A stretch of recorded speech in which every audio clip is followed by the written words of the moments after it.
Assalamualaikum warahmatullahi wabarakatuh.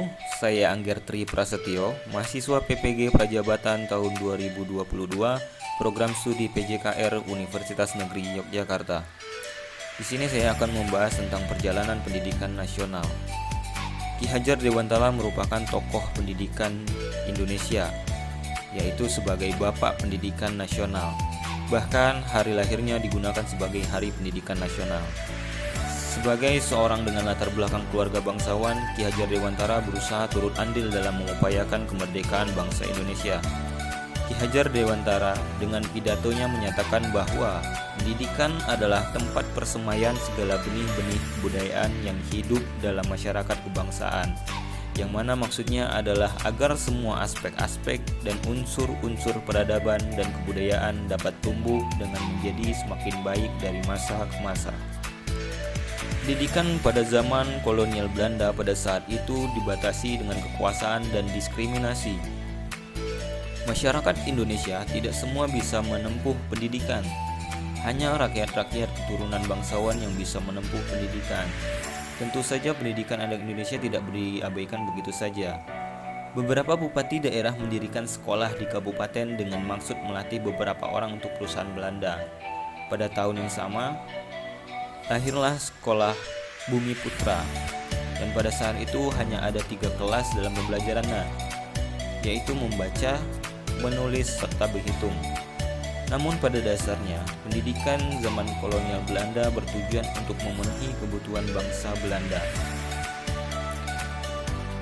Kemudian pada zaman bangkitnya jiwa merdeka, terbentuklah perguruan tinggi siswa yang pertama kali didirikan di Yogyakarta. Kemudian berdiri di seluruh Indonesia seperti Jawa, Sumatera, Borneo, Sunda Kecil, dan Maluku. Di samping itu juga terdapat sekolah-sekolah berdasarkan keagamaan, agama Islam, Kristen, dan Katolik. Kemunculan Taman Siswa merupakan sebuah gerbang kebebasan dan kebudayaan bangsa. Karena setelah didirikan sekolah pada saat itu, paradigma pendidikan mulai berkembang, sehingga pada saat itu rakyat pribumi bebas untuk bersekolah. Pendidikan Ki Hajar Dewantara menciptakan 3 semboyan. Ing Ngarso Sung Tolodo, yang artinya di depan memberi teladan atau memberi contoh.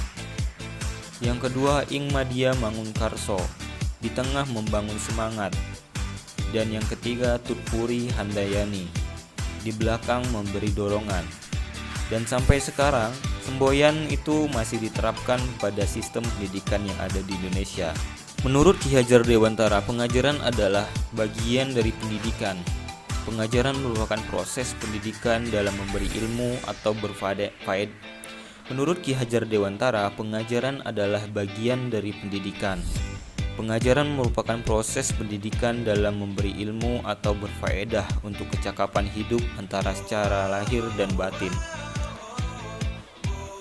Sedangkan pendidikan memberi tuntunan terhadap segala kekuatan kodrat yang dimiliki anak agar ia mampu mencapai keselamatan dan kebahagiaan yang setinggi-tingginya, baik sebagai seorang manusia maupun sebagai anggota masyarakat. Merdeka belajar adalah pendidikan yang memerdekakan lahir dan batin peserta didik dan tidak bergantung kepada orang lain. Pendidikan yang memerdekakan merupakan pendidikan yang bertujuan untuk membuat siswa dapat belajar tanpa adanya paksaan.